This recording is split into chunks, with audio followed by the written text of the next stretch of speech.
बांस पिज्जा की दुकान। राधे श्याम श्यामनगर का रहने वाला एक बहुत ही मेहनती लड़का था। होटल मैनेजमेंट में कुक की ट्रेनिंग लेने के बाद वो एक बड़े 5 स्टार होटल में काम करने लगता है। उसका होटल उसे विदेश में काम करने भेजता है, जहाँ पे वो धीरे धीरे पिज्जा बनाने में महारत हासिल कर लेता है। उसके हाथ के बनाए पिज्जा की उस होटल के सारे कस्टमर तारीफ किया करते थे और उनके मास्टर शेफ भी श्याम की काफी तारीफ करते थे। भाई क्या बात है श्याम, ऐसा क्या जादू डालते हो अपने बनाए पिज्जा में? सारे कस्टमर कहते हैं भाई पिज्जा हो तो श्याम के हाथ का पिज्जा।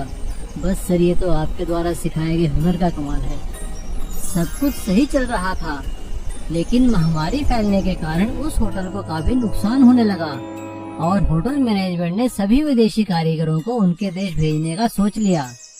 श्याम को भी नौकरी से निकाल दिया गया और वो अपने घर वापस आ गया। श्यामनगर आने के बाद कुछ दिन तो वो खाली बैठा रहा, लेकिन जैसे ही लॉकडाउन खुला उसने कुछ काम करने की सोची।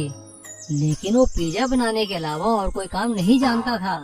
अब मैं क्या कर सकता हूँ? मुझे तो सिर्फ पिज्जा बनाना आता है, लेकिन पिज्जा बनाने की मशीनें तो बहुत ही महंगी है। मुझे कुछ उपाय सोचना पड़ेगा। एक दिन श्याम जब अपने घर के आंगन में बैठा था, तभी वहाँ जलते हुए बांस के टुकड़ों को देखकर उसे एक आइडिया आया। अरे ये बांस तो बहुत ही धीरे धीरे जल रहा है, ये तो पिज्जा पकाने के लिए बहुत ही अच्छा है। क्यों ना मैं कोशिश करूं। और वो अपने खेतों से जाकर काफी सारे बांस काट लाया और उसने उसकी पिज्जा बेकिंग करने की एक मशीन बना ली, जिसमें कि वो नीचे उपले जला लेता, जिससे बांस धीरे धीरे गर्म होते और पिज्जा पकने लगता। उसने अपने बांस की मशीन में बनाए पिज्जा खाकर देखे, जो कि बहुत ही स्वादिष्ट लगे। उसने फिर वो पिज्जा अपने घर वालों को और पड़ोसियों को खिलाए। सभी ने उसके पिज्जा की बहुत तारीफ की। उसके बाद श्याम ने गांव के बाजार में छोटी सी दुकान किराए पे लेकर बांस की मशीन में पिज्जा बनाना शुरू किया। धीरे धीरे लोगों को उसके हाथ का बनाया पिज्जा अच्छा लगने लगा। अरे भाई श्याम, तुम तो बहुत ही अच्छा पिज्जा बनाते हो। इसमें जो धुएं का स्वाद आता है ना, वो तो बहुत ही बढ़िया है। ऐसा तो हमने कहीं नहीं खाया भैया। बस काका, ये तो इस बांस का कमाल है। अरे भैया वो तो सही है, लेकिन बनाया तो तुम्ही ने है। बांस तो हम भी देख रहे हैं कई सालों से। इस तरह सभी गांव वाले उसकी तारीफ करने लगे और श्याम का बांस का पिज्जा बनाने का काम काफी चल निकला। अब तो उसका पिज्जा खाने शहर से भी लोग आने लगे और धीरे धीरे कई फूड डिलीवरी कंपनियों ने उसके साथ कॉन्ट्रैक्ट कर लिया और उसका बनाया पिज्जा ऑनलाइन बिकने लगा। अब श्याम को काफी सारी मशीनें बनानी पड़ी और उसने नौकरी पर कुछ गांव के लड़कों को भी रख लिया और अब श्याम बांस की मशीन में पिज्जा बनाने वाले के नाम से मशहूर हो गया था। इस तरह एक सोच ने श्याम की जिंदगी ही बदल दी। अब उसे विदेश जाने की आवश्यकता नहीं थी, क्योंकि वो तो घर में ही बांस की मशीन में पिज्जा बनाने लगा था और लोगों को भी खिलाता और खूब कमाता। विशाल गाय का घर। राघव और रमोना अपने खेतों में दिन रात खूब मेहनत किया करते थे। उन दोनों का खेत पूरे गांव में सबसे सुंदर और सबसे अच्छी फसल दिया करता था। राघव और रमोना हमेशा दूसरों की मदद करने में हमेशा आगे रहते थे, इसीलिए लोग उन्हें पसंद भी बहुत करते थे। एक दिन खुदाई के दौरान रमोना को एक जोर की आवाज सुनाई देती है। वो राघव से कहती है, अरे ये आवाज कैसी? जरा इधर आओ। दोनों मिलकर देखते हैं कि उनके खेत के नीचे एक बहुत बड़ा गाय के रूप का घर है। उस घर को देखकर दोनों हैरान रह जाते हैं। राघव रमोना से कहता है, अरे आज से पहले इस घर को यहाँ कभी नहीं देखा। जरूर ये किसी ने यहाँ दफनाया है रमोना। हमें तो कुछ करना होगा। मुझे तो लगता है लोग हमारी फसल से जलने लगे हैं। कोई जरूर ये जादू टोना किया है हमारे खेत पर। मुझे भी कुछ ऐसा ही लगता है। चलो, मुझे शक है कि सीताराम ने किया होगा। चलकर उसके खेतों में आज रात ये दबा देते हैं। सारा का सारा दूध का दूध और पानी का पानी हो जाएगा। हाँ, ये तुमने ठीक कहा। दोनों मिलकर रात के अंधेरे में जाते हैं और वही बड़ा सा घर सीताराम के खेतों में दबा देते हैं। ऐसा करने के बाद अगले दिन जब वो अपने खेत पर लौट कर आते हैं तो देखते हैं कि सीताराम का खेत एकदम उजड़ चुका है। हाय राम, ये क्या? सीताराम भाई का खेत तो देखो पूरा उजड़ चुका है।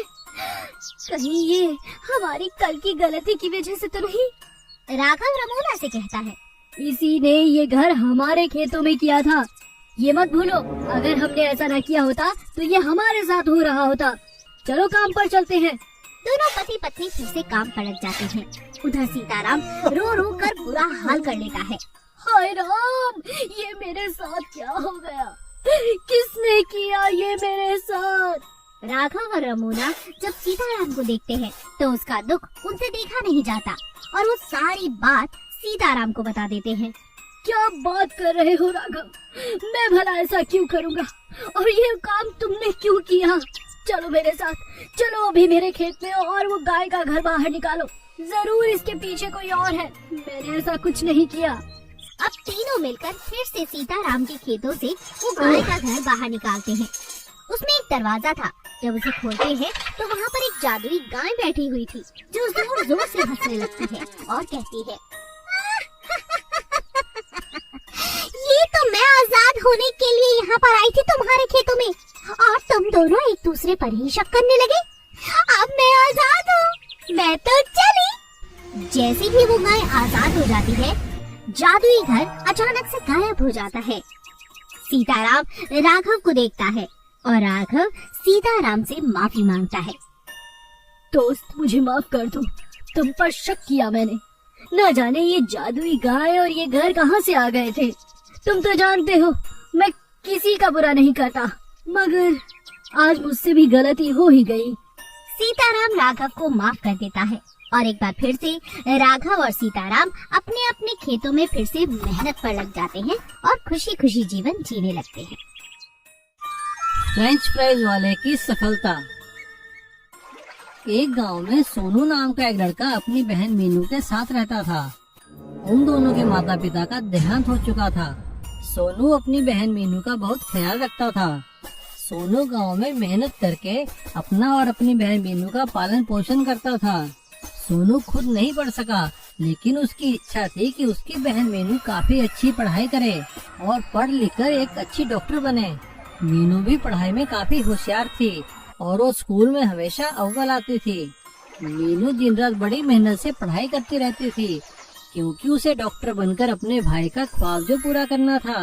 एक दिन रात को जब मीनू पढ़ रही थी तो सोनू ने आकर उससे कहा, अरे मेरी प्यारी बहना, अभी तक पढ़ रही है?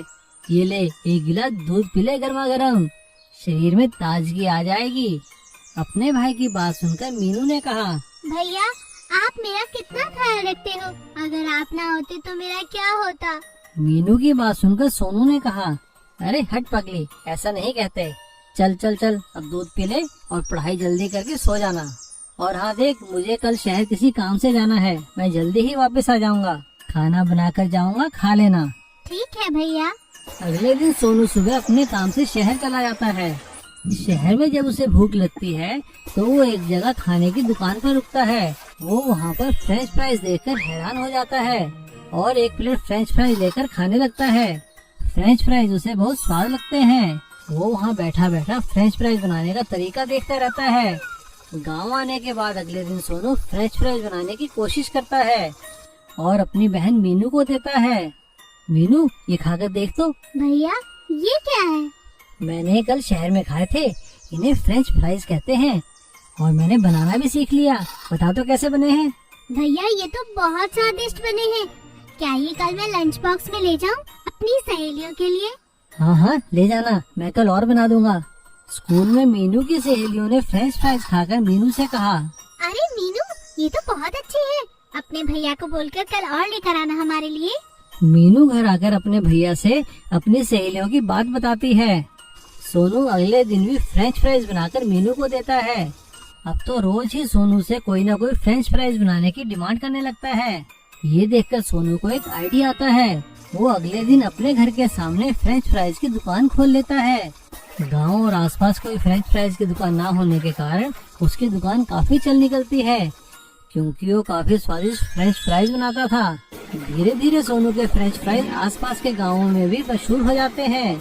अब सोनू का काम इतना चल निकला था कि वो गांव के मेन बाजार में एक दुकान ले लेता है। और अपनी सहायता के लिए गांव के कुछ लड़कों को भी रख लेता है।